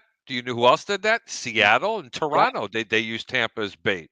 And then Major League Baseball said, no more. Yep. Seattle. Major League. Thing. Hold on. Let me make my point here. Minnesota, they tried it. Chicago, they tried it. Seattle, they tried it. And the Giants, they had a huge press conference, and they were going to be the Tampa Bay Giants or the St.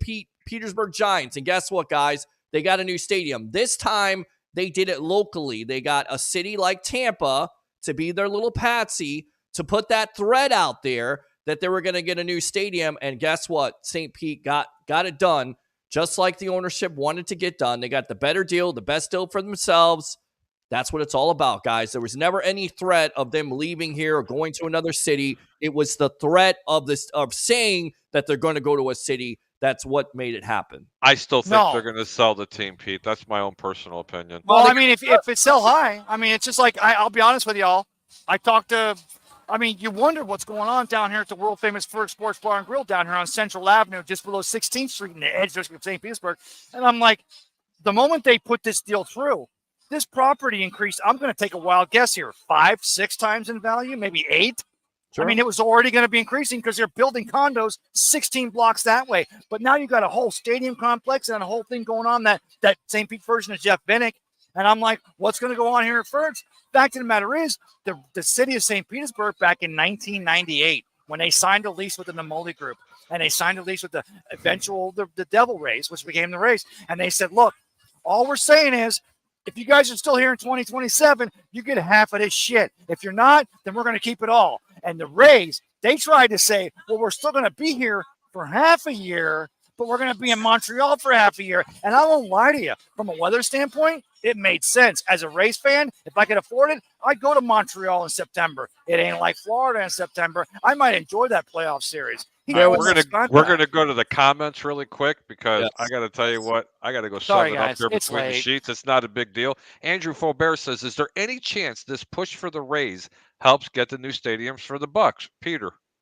I mean, I'm not sure right now an economy is going to go ahead and support getting a new stadium. Of course, the Bucks deserve it, but I just think ownership has a responsibility that if you have a new stadium, you should pay for the majority of that stadium right now. Ladies and gentlemen, guys, we're in times of where you're struggling for rent. We're in times where you're struggling to make ends meet. To ask a fan base to give money for an owner who wants to build a private stadium, I just think at the end of the day is kind of naive. I think if the Bucks want a new stadium, they will get it done and also most likely pay for the majority of that stadium. And don't forget, guys, this new stadium, this new deal that got done here, It didn't require a vote.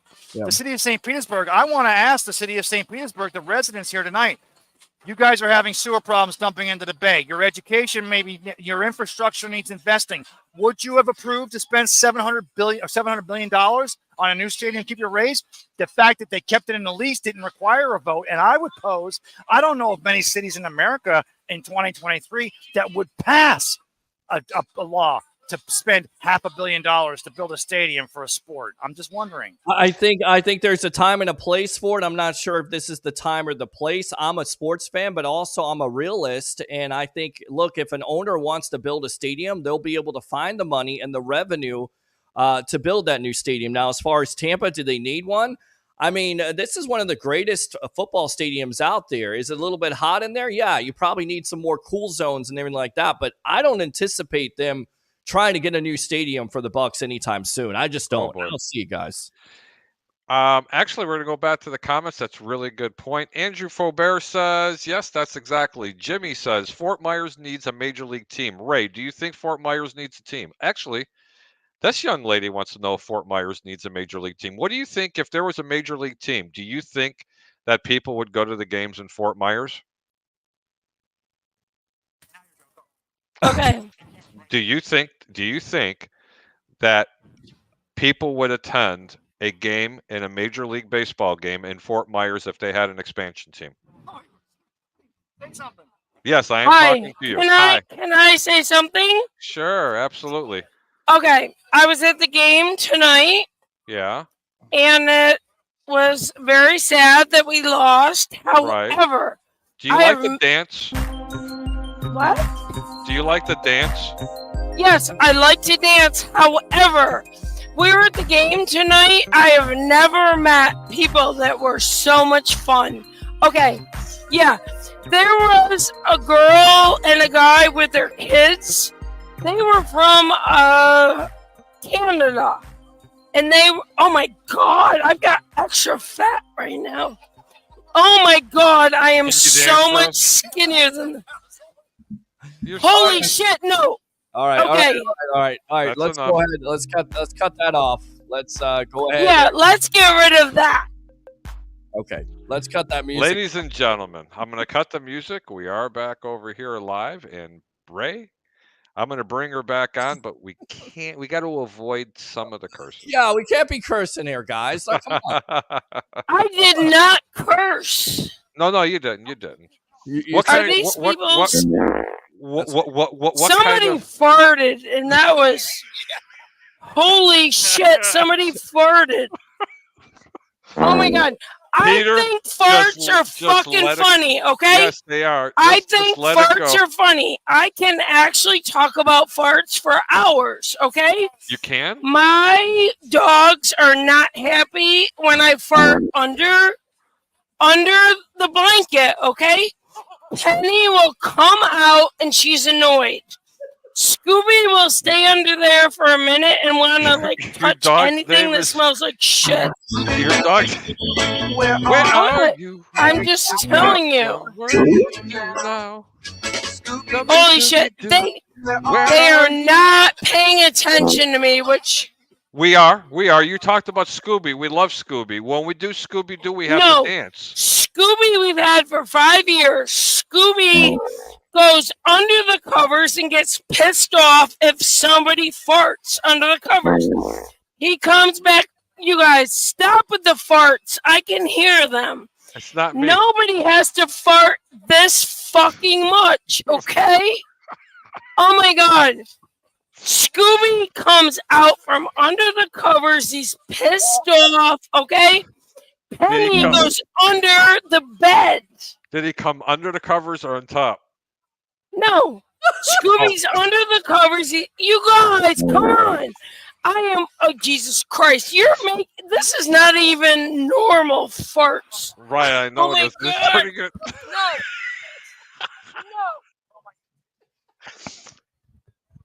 No. Later, so it's gonna suck for you guys. Oh my God.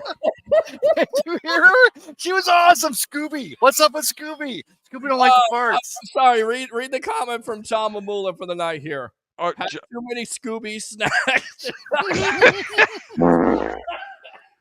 Ladies and gentlemen, I'm sorry I have to go full screen. This was a product of the Sports Web. And Peter Blake does condone this kind of behavior. I'm only kidding you. It completely went off the rails. It's my fault because I have to play that stupid ass porn music. Ray, I love you, brother. Where are you? We got some work to do now. Scooby-Dooby-Doo. Ruh-roh. Ray. Ray, when she was talking about Scooby, she said Scooby would come under the covers. And I asked an honest question. Are you sure he came under the covers or on top of the covers? This guy sucks. Did you guys hear the part where she said she's going to have sex with me later? Yes, I heard that part. I got to go find her. So hey, let's go and end the show. Oh, my God. She was Ray, awesome. that's a good idea. Ray, that's pretty cool. Yo, Harry, go ahead. Go full screen and tell us where we can find you, the over-under, whatever you got going on our socials. Don says, sure, the mystery van Ray. As Ray Kennedy once says, it's not Scooby's mystery van, it's the mystery focus. You can catch me live on Scooby-Doo Sunday nights and the mornings. Oh, my God, Ray, Peter, I'm going to kill you both. Listen, you can catch us Harry. live. We are going to have the over-under live on the Sports Web on I Love St. Pete and on the Hub. Is it the Hub, Peter? Canceled. Yes, it is the Hub. Yes. We're The going to get canceled. I already know this, but for It's anybody already- that's watching it, it is Friday is the night. It way. is after 10 o'clock. You want all your best coverage for the NFL. You want the best picks. Make sure you tune in Sunday morning, 10 o'clock a.m. Thank you so much, guys, for having me. I can't do this anymore. Ray, I'm going to get divorced, man. You've had girls twerking on stage, Just don't farting. tell my wife. Don't tell Kathleen. I would okay? Actually, Kathleen's watching it with Jamie. And Kathleen's watching it with Jamie in the other room. And don't worry, the kids are watching too. They said it's okay. Yeah, Peter, it's a family affair. I'm going to go ahead and close you out, Peter, and I'm going to let Ray go ahead and take it out. Peter, tell everybody where they can find you. Yeah, the JP Peterson Show 5 days a week from 10 to noon. And, of course, the Sports Web Monday and Wednesday nights. And, guys, make sure to tune in after the Tampa Bay Buccaneers take on the Philadelphia Eagles on Monday Night Football live from Raymond James Stadium on the field. Post-game show with calls. 3 things. Bring your passion. Bring your excitement. Just don't bring any nonsense. I'm your host, Peter Blake, your Rolex reporter. What time is it? It's my time. And for fans of the Sports Web and the Tampa Bay sports fan, it's your time. Guys, Peter, what am I, top liver? we'll Am I see. top? You went into the whole, I'm going to be at the game with JPP, and I'm going to do this, but you didn't talk about the fact that you and I are locking it down tomorrow. They're covering the Bulls against Rice. It's not JPP. That would be the football player. It's JPP. JPP. But, yes, he is correct. Tampa Bay, Ray Kennedy. We will be live tomorrow also from USF and Rice. We'll have you covered for Amped Up Sports. So That's Tampa an Bay, awesome time. And Harry the Greek gets to watch the game on TV. Peter, thanks a lot for coming on. Have a great day. Hey, Harry, I got, in all fairness, though, remember, I get to call in. You get the special guest star, so we're even. Hey, you take care of yourself, brother. And congratulations, Ray. Way to lock it down. Like I said, you can catch me on Monday and Wednesdays on the Sports Web. We're talking football. We're going to give fan reactions on Monday. You can catch me on Wednesday or Thursdays on the JP Peterson Show, giving my best picks of the week. And most of all, now? yeah, I got 2 days. And don't forget, ready? The over-under live right here on the Sports Web, Sunday morning, 10 o'clock in the morning with Mr. Tampa Bay Ray Kennedy and Peter Blake. Ray, have a good night, buddy. I got to jump. Thank you, brother. Love you. I'll Take talk to care, you soon. buddy. Love you too, man. You know, okay, so first Harry gets 2 days. And if you guys and girls follow me on my social, you guys know that I asked Peter last week on the over-under. I said, what do I have to do to increase my value to get a guest spot? I guess I just don't get a guest spot. I'm not going to get that. I'm kidding. But again, I came down here tonight. It was a nice night. The humidity's a little lower. We got some nice weather here in Tampa Bay. It's an exciting time, right? The Lightning, of course, report they're working. We got preseason starting another just over a week and a half. The Rays, although they lose tonight to the Toronto Blue Jays, they're still in the thick of it for the AL East. But more importantly, they've already locked their place up for the postseason. Let's just make sure we keep where we are at, and let's just maintain. And I would post that with the young, because here's the thing. I said, with the young kids on his team, they don't even know what they don't know. And unlike other teams going back in 08, and of course in 2020, we had more of a veteran team, or a team like the veterans were brought into specific places to play on your Rays for your Rays team. This year, it's just like, the kids are running the asylum a little bit. And I said, I would pose that maybe that's a good thing as this team. They don't know what they don't know. And of course, we have to worry they don't get tight, or they go into the postseason, they get a little stiff. I would pose that the makeup of this 2023 Rays team, the way they've overcome some adversity, like a lot of teams have, but what they've done and continuing to, they busted out. That was the big thing, right? They came out of the block setting records for all of Major League Baseball for over 100 years, and then they had that July, and then they came back to the pack, and Baltimore passed them. But they've stayed gritty, they fought, and they've stayed right there. And I would pose that with a few more games left, maybe Boston and the Blue Jays here, I would pose that depending on what happens, obviously, the Rays still win the AL East. And like I mentioned earlier in the show, when Pat and Aaron, the Pat and Aaron show, they're on WDAE 93.3. We talked about that before the season started, where they put that 2022 wild card banner up. I pose that 2023's banner, and when we go into the new stadium in 2028, it's going to be the 2023 AL East champions, American League champions, World Series champions. Why not? Let's have a little fun tonight and sleep on that one. Thanks for joining me, guys. Of course, Harry the Greek, Peter Blake, all the people that came out had a great time out here in front of the world-famous Ferg Sports Bar and Grill. Please do me a favor. I'm trying to get if you laughed one time, if anything about this show had any redeeming value whatsoever, if anything about this show didn't make you feel sick to your stomach, share it. Trying to show the sponsors, and I've got sponsors. I've got people. I'm trying to show them just how much of a value maybe having a shout out or a rad run or a sponsorship on a Cup of Ray in the sports web can mean to their business, which will allow us to up the production value, come at you from everywhere in Tampa Bay, and continue covering sports just like you and us, just like us and you, just from a normal sports standpoint. Although Peter Blake's kind of sick and Harry's breaking it down, so they know a little more than I do.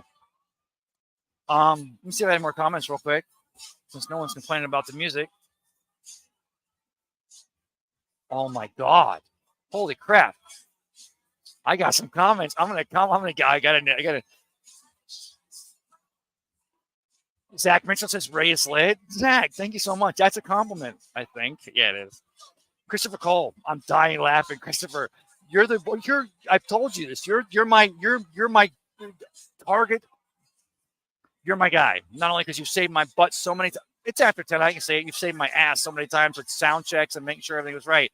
But yeah, if I can make you just chuckle one time, get that laugh out of you, made it entirely worth it. Thank you, my brother. Dave Anglin says Callan Coward is now backtracking on Mayfield, and isn't the entire world? And the thing is, again, Kyle, Trask, or Baker. I love this story. Baker or Blaine Gabbert, who, if you guys and girls haven't read, a great article on The Athletic today on Blaine Gabbert and the time he's having after his goes to Jacksonville at number 10, 8 offensive coordinators in 7 years, the coaches, the going. He came here, and I would pose. They mentioned in the article how he dislocated that shoulder back in 2019. Of course, in 2019, he would have been back in Jameis Winston up for that season in the 30 for 30 season. And I've told many people, and you guys and girls tell me right now and here if you disagree, Blaine Gabbert would have started by the end of that season, and the Bucs would have had a better chance of making the playoffs. Playoffs? I said that, and it's not a knock on Jameis, but Blaine Gabbert he's not just a customizable quarterback, or he's not just you fill in. He's backing up Patrick Mahomes there in Kansas City, and I think I think that kid is still going to play. We saw with the angle last year through anything, but I would pose that Andy Reid goes after a Blaine Gabbert because he wants the guy who sat behind Tom Brady, who sat behind, worked with, who's been behind some people. Now he's behind Patrick Mahomes having the time of his life. I'm happy for Blaine Gabbert in 2023. I was happy. I was ready to see this Buccaneers team led last year with Blaine Gabbert at quarterback and Byron Leftwich because Tom was going through all that real shit.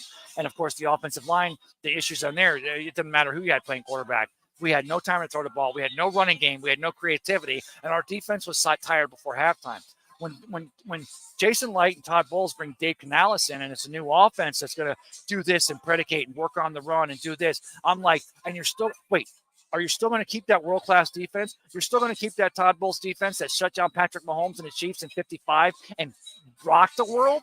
I don't care who you got a quarterback. Now, I'm not taking away from Baker. I'm enjoying that narrative like a son bitch. What I'm saying is I knew going into 2023, regardless of who you had a quarterback, you were going to have a good, because both guys are very talented, but you were going to still have that Todd Bowles defense, which is why I try to tell you guys and girls, don't tell me Todd Bowles is on a 1 year, do it, prove it, or lose it deal. You would blow the entire. This is going back before the season started. I had people telling me we blow the whole thing up. If Todd Bowles doesn't do it this year, he's gone. And I'm like, wait a minute. You guys got one of the best defenses in the NFL year in and year out. We shut down Mahomes. What he does creativity from a creative standpoint. And you're going to blow the whole thing up if he doesn't have a great offensive year with a new OC and a new quarterback. And I think now we see in week 2. And a celebration of Todd Bowles in the locker room, and then after Shaq Barrett's interception there last weekend. I know I'm talking too fast. Let me slow it down. I think we've seen that. Oh my God, Todd Bowles is an emotional coach. Yeah, he's a hell of an emotional coach. And guess what? Breaking news. He's also one hell of a defensive coordinator, but more importantly, he's one hell of a leader of men.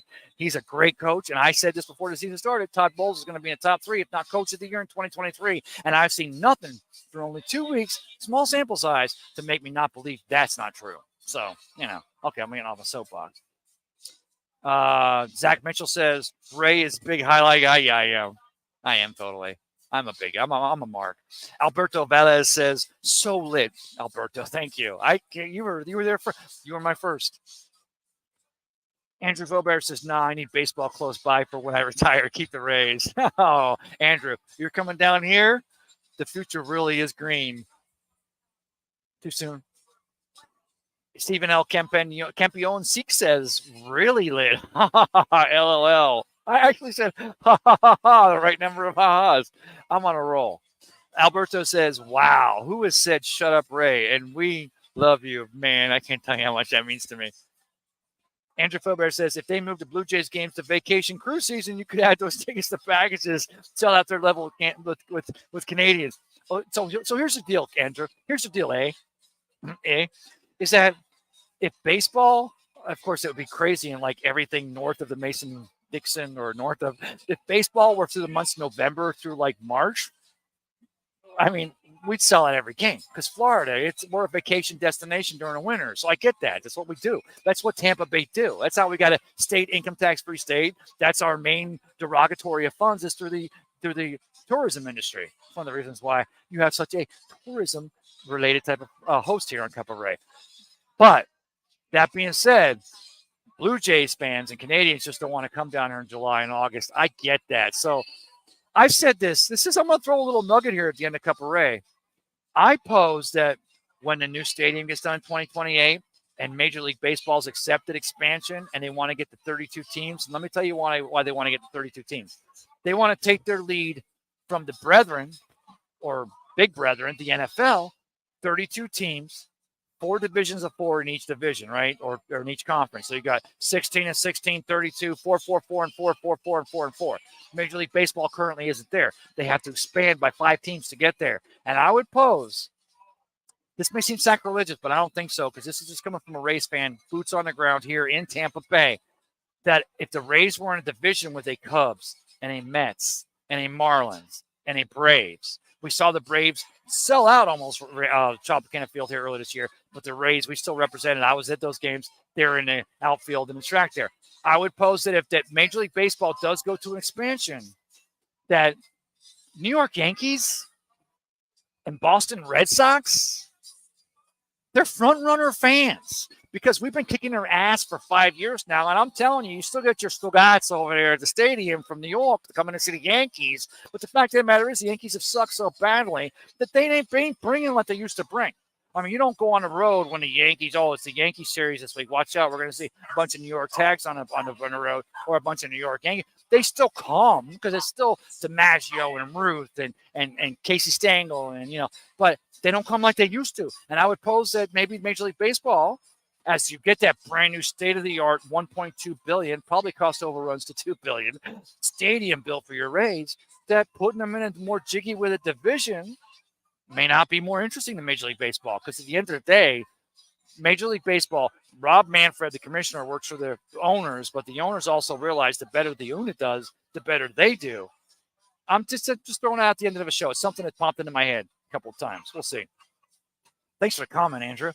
John Mamola. Cheers, Ray. John, man, I love you, brother. I can't thank you enough for everything you've done, from Jay and Retcher to Pat and Aaron, from T-Kraz and Ronnie, and then Wise and Mathis on Saturdays. You've now literally taken over my life 6 days a week. Please, and even the fishing show on Sunday gets me. WDA's got me locked in. Thank you, brother, for what you do and making sports better covered and better understood here for everybody, not just those of us that are fervent fans, but everybody here in Tampa Bay. So, yeah, I appreciate that. Alberto says, so fire, so hot. Are you talking about me, Alberto? Lit. They were lit over here. I mean, they were literally smoking a big, fat Woola, a joint. I mean, they had no problem. I mean, they kind of got off to the side a little bit, but they were like, hey, we're just going to do this thing. And let me tell you something, I ain't smelled that strain before. Alberto says, cup of interrupt every time, Ray. I'm so sorry, man. My guys come in here. Maybe that's why they have trouble coming in my show. Because I try to temper it with, I could come somewhere quiet. That does not sound right. I could come at you from somewhere quiet, but I haven't got a whole lot to say that we're not thinking, you guys and girls. We're just sports fans. So I'm like, you know what? I'm come down here. The Rays playing the Blue Jays tonight. We ended up losing, but that's okay. Bring a little bit of the flavor out here on Sidewalk. We're gonna have the band again, the Shaker Society, come back on stage here in a second. And somebody just fell. I hope that wasn't somebody who was doing on a show. Let me go ahead and read the rest of these comments. Down Mole said, this is the content cover for. I think we're all using the word come way too much tonight, but that's okay. Dave England says, geez. Yeah, I appreciate you, Dave. Thanks for coming in here. Let's see. I can't believe this is maybe one of my top commented shows. I appreciate this. Dave says, are we just interviewing drunks tonight? Are you calling me drunk? I'm a little buzzed, but no, I'm not drunk. Stephen L. Campion Seek says, OMG, oh my God. John Mamola says, does her dog sing the bugs in the stadium? Well, you know, I can't believe how off-centered I am. This is terrible. I haven't worked on my shot tonight. I just stand wherever it's supposed to go. No sleep, too. Little Beastie Boys out here. God, I'll tell you what. So let me get back to that thought. I had a thought. There wasn't the Beastie Boys, the License to Ill tour, 1987 with Run DMC. At what's now the Yingling Center. At the time, it was the Florida Suncoast, it was the Florida Sundome. Yeah, that thought left me. It'll come back to me again. Beastie Boys taking me down that road. John Moore says, had a little too many Scooby snacks tonight. Yes, she did. Show her the mystery band, Ray. John, this show has come so far since last time I tuned in, brother. We appreciate you. And Dave England says, just better hope it's not old man dirt is under that mask, Ray. And I would have got away with it, too, if not for those meddling kids. That's funny. That's awesome. Christopher Cole says, I can't breathe, LOL. Christopher, don't mess with me like that. Let's see. Ralph Williams says, hello, Ray. Hello, Ralph. Appreciate you tuning in. Ralph says, what was the soup of the day at the soup kitchen? Actually, the thing is because they didn't get a fresh truck in this week, so it ended up being blue cheese soup. I'm not sure where they were going with that, but I have an intuitive feel as to why they got there. So yeah, no. Ralph says Todd Bowles is walking on eggshells. See, I don't get that, Ralph. You go back. No, this is just from a fan like you guys and girls. I go back to Todd Bowles and the New York Jets. And they made that playoffs the first year, and it was with Mark Sanchez? That's dirty. I'm kidding. I'm not going to go there. That would be rude.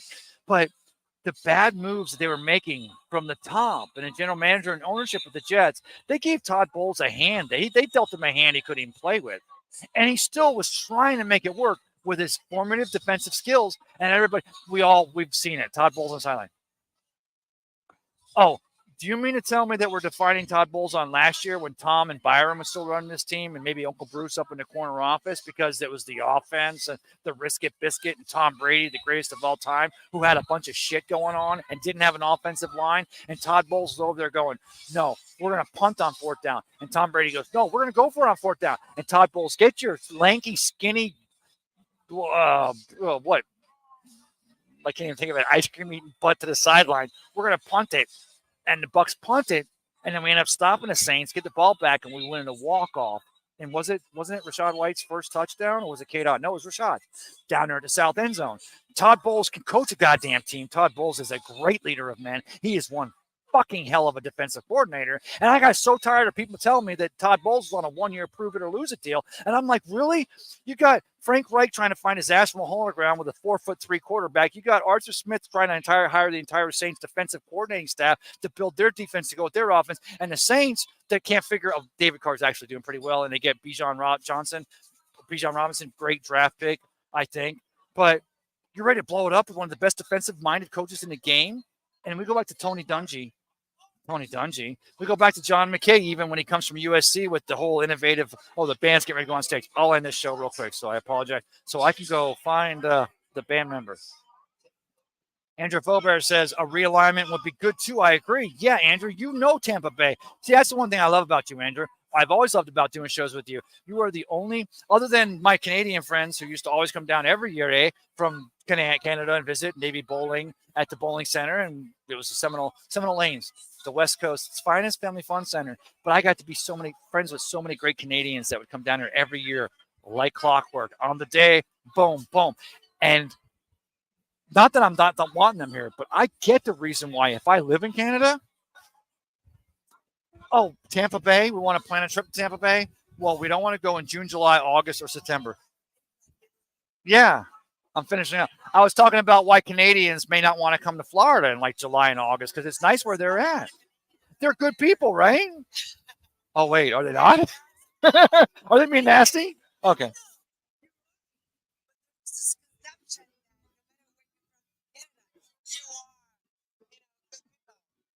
Oh, no, I don't mean to say they're all good. But I'm saying is like, I don't mean that. Are you saying I'm wrong, eh? No, I'm kidding. No, I'm saying no. It's that I cover sports. A cover A. It's just me with an excuse to talk. But I'm on a sports web. No, the Canadians won. The Blue Jays. But no, that's why you guys. Wait, where are you from? No wonder. No, great accent. Are you from Brazil as well? You got the look. But yeah, no, I talk about because we got the new stadium approved this week. So I come down here and do a little show. It's an excuse. Yeah, but it's an excuse to get away from the wife and the kids for the night. That's all. Y'all have a great evening. It was nice. It's Ray Kennedy. I'm on Carla, Paulo. It's a Brazilian name. Get out of here. Y'all have a great evening. It was so nice to meet you. Yes, thank you. Beautiful people. Yeah. Oh, there's my guy. No, you did not do that. Okay, good. Oh, where's mine? Yeah, I still have some left. Cheers to you, my friend. I'm going to end this show so I can go over and enjoy the last set for this band. She was gorgeous. They were nice people. They were both beautiful people. Brazilian. Oh, wait a minute. Tom's ex. That's Tom's ex. I'm not going to talk about her. Giselle, come on. No, I'm kidding. Thank you, brother. I'm coming over to see you in 1 second. So let me put my glasses back on. Beautiful people, nice people, fans here in Tampa Bay. You don't want a nice? I'll be here spending the night tonight. Thank you, my man. Where did I leave off?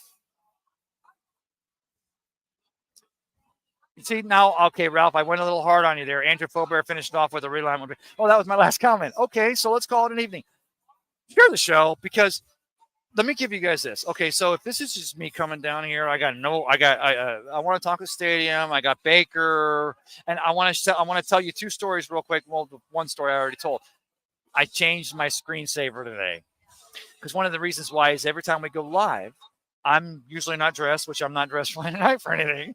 But people are like, what's that guy? He's got a camera. He's got a computer. I can see myself in his shot. So what I did, I always saved Tom Brady as my desktop, my screensaver. And it was funny because the cachet that came with having Tom Brady as a screensaver was like, oh, it's Tom Brady. Whatever that guy's doing, it's the greatest of all time. Even if he's just, you know what? He's gay and he loves Tom Brady. He's talking about how great Tom Brady is. You know what? I think I might be because I want to tell you about how great Tom Brady is. But they saw Tom Brady. It was immediate cachet. So whatever he's doing is legit. I changed it tonight. And y'all guess what I changed it to? Yeah, Baker Mayfield. Because if you're in Tampa Bay, whether you're visiting or you live here, and you see Baker Mayfield on my desktop when I'm setting up a show, if you got a problem with that, you got a problem with me. And if you got a problem with me, you got a problem with Tampa Bay. Because this is Tampa Bay, and we're continuing to drive it. As the Rays lose tonight to the Blue Jays, they play them again tomorrow night. That's why they play the games. The Bucs host the Philadelphia Eagles on Monday night. Peter Blake and I will be over at Tampa Stadium, Raymond James, tomorrow to cover the USF Bulls versus the Rice Owls. What a great game this is going to be. On the heels, because you're thinking, remember when the schedule first came out and they're like, whoa, wait a minute. The USF, we're going to host Alabama. We've known about it for a few years, but okay, this is the game. But I would pose after the way the USF Bulls showed up last week versus those Alabama Crimson Tide. Now this game this week against the Rice Owls, very exciting. So tune in tomorrow. Catch Peter and I will be on the field with the post game, covering everything that happened, talking about your USF Bulls. Always takes me back to Leroy Selman. And, of course, again, Peter and JP will be covering the Bucs on Monday night. They're Monday night versus the Eagles. So thank you all for tuning in. Put my old man glasses on again. Please share the show. All I'm trying to do is just I'm just trying to show my wife the fact that hey, hon, I know I take time away from us. I know I'm a jerk, and I know I talk too much. But look, we can make a little bit of money, and maybe we can have a little fewer parents around the house done. Anything that'll buy me cachet with my family, because I have none. This has been a Cup of Ray. I'm your host, Ray Kennedy. I hope you have a great Friday night. And I've been telling everyone this all day. The humidity is going to be lower tomorrow night, and that breeze is coming out of the north. So no matter what you do tomorrow night, no matter what you take to release your endorphins or to get that, hey, have a little fun with your significant other or just maybe yourself, whatever it is, make sure you take the time outside to enjoy the weather. But then always remember, everyone needs to know someone cares. This weekend, as we celebrate Tampa Bay, why don't you be the one let them know? Hope you all have a great day, and please share the show. We'll see you on the next Cup of Ray.